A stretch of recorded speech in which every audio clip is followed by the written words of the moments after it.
Getting super slow motion with any camera is possible with that one feature inside of DaVinci Resolve, and that is called optical flow.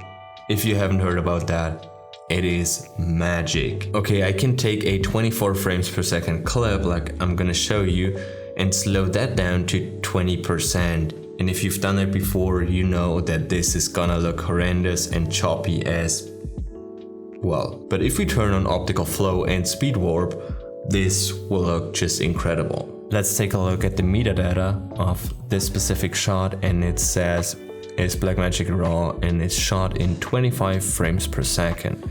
So if I'm gonna slow that down to 20%, this is going to look horrendous. But to slow down a clip, you get two different options. Select the clip and then hit Ctrl and R.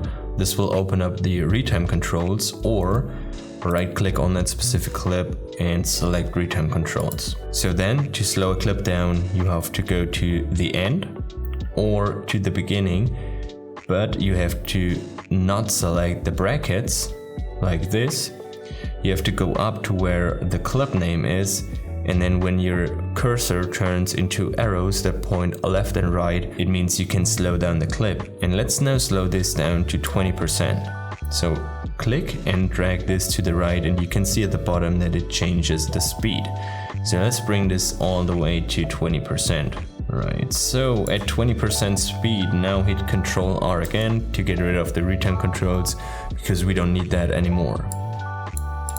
And if I'm gonna hit play right now, let's get rid of the effects library and the metadata to make this even bigger for you.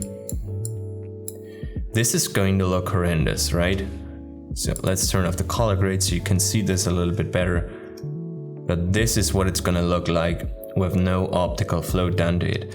It's choppy as hell. And in order to fix that, all we want to do is select the clip, open up the inspector in the top right corner, and then go all the way down to where it says retime and scaling.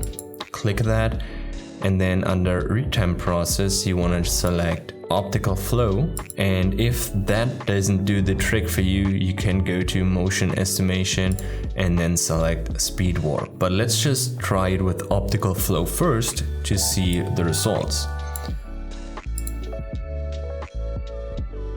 And it isn't choppy as hell, it's very good looking, and it is super slow motion. But if we turn on motion estimation and select speed warp, this will bring your system to hate you, alright? This will make your system suffer so much because speed warp is going to tax a lot of resources.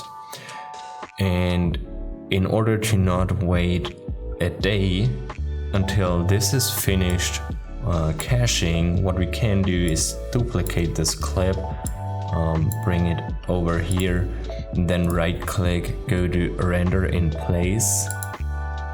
And then do not include fusion and color grading for this one, but QuickTime ProRes 4:2 is just fine.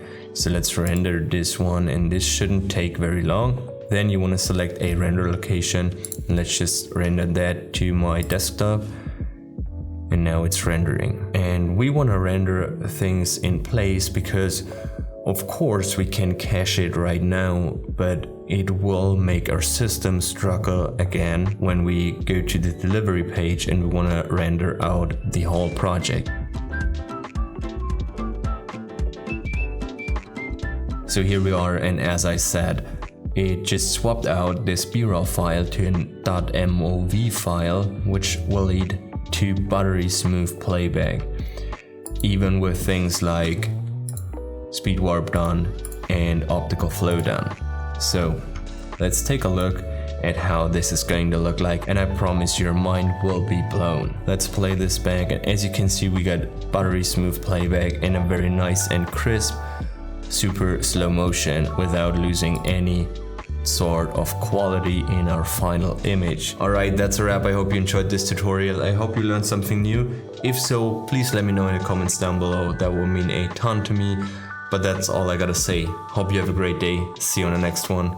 Bye.